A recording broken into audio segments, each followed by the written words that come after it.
काल रात्रि एक्सप्रेस का रहस्य सामने आने वाला था। हवा में एक अजीब सन्नाटा था। आरव और रोहन उस पुराने ट्रैक के पास खड़े थे। उन्होंने अभी-अभी आत्माओं को मुक्ति दिलाई थी, या कम से कम उन्हें ऐसा लगा था। लेकिन जमीन पर पड़ा वो नया टिकट सब कुछ बदल देने वाला था। काल रात्रि एक्सप्रेस, अगला यात्री। आरव ने टिकट उठाया। इस बार उस पर एक नाम लिखा था, आरव। रोहन घबरा गया। ये मजाक नहीं है, ये खत्म नहीं हुआ। दोनों ने तय किया कि अब उन्हें इस रहस्य की जड़ तक जाना होगा। कई दिनों तक उन्होंने पुरानी लाइब्रेरी, इंटरनेट और अखबारों में खोजबीन की। आखिरकार उन्हें 30 साल पुरानी एक खबर मिली। एक भयानक ट्रेन हादसा जिसमें पूरी ट्रेन गायब हो गई थी। लेकिन सबसे चौंकाने वाली बात ये थी, उस हादसे का कोई रिकॉर्ड रेलवे के पास नहीं था, जैसे उसे जानबूझकर मिटा दिया गया हो। खोजते खोजते उन्हें एक नाम मिला, विक्रम मल्होत्रा। वो उस समय का एक बड़ा रेलवे अधिकारी था। कहा जाता था कि उसने पैसे बचाने के लिए ट्रेन की खराब सिग्नल को ठीक नहीं करवाया, जिसकी वजह से वो भयानक हादसा हुआ। लेकिन अपनी गलती छिपाने के लिए उसने पूरे मामले को दबा दिया।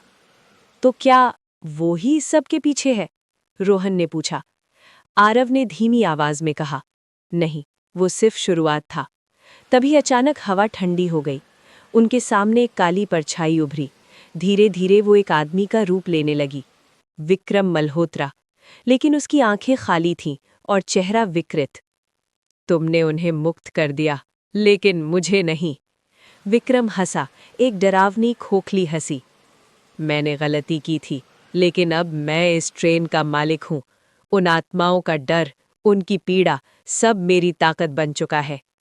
आरव समझ गया कि विक्रम अब सिर्फ एक आत्मा नहीं था, वो एक शक्तिशाली दुष्ट ऊर्जा बन चुका था। अचानक चारों तरफ अंधेरा छा गया। काल रात्रि एक्सप्रेस फिर से उनके सामने प्रकट हुई, इस बार पहले से भी ज्यादा खौफनाक।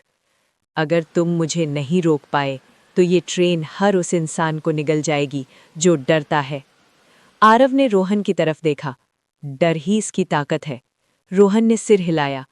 तो हमें डरना नहीं होगा। आरव को अचानक कुछ याद आया। विक्रम ने सिग्नल की वजह से ये सब शुरू किया था।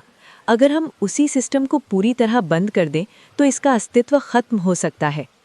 दोनों ट्रेन में चढ़ गए, इस बार खुद अपनी मर्जी से। अंदर का माहौल और भी डरावना था। दीवारें कांप रही थीं, आवाजें गूंज रही थीं।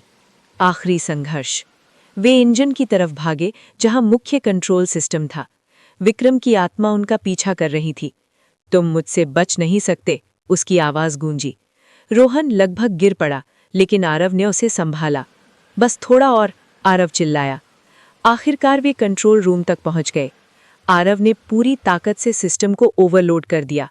चिंगारियां निकलने लगी, पूरा ट्रेन कांपने लगा।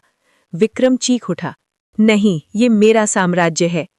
एक जोरदार विस्फोट जैसी रोशनी हुई, और फिर सब कुछ शांत हो गया। जब आरव और रोहन की आंख खुली, वे उसी पुराने ट्रैक के पास थे। लेकिन इस बार ट्रैक पूरी तरह गायब था। कोई ट्रेन नहीं, कोई आवाज नहीं, सब खत्म हो चुका था। रोहन मुस्कुराया, अब सच में खत्म हो गया।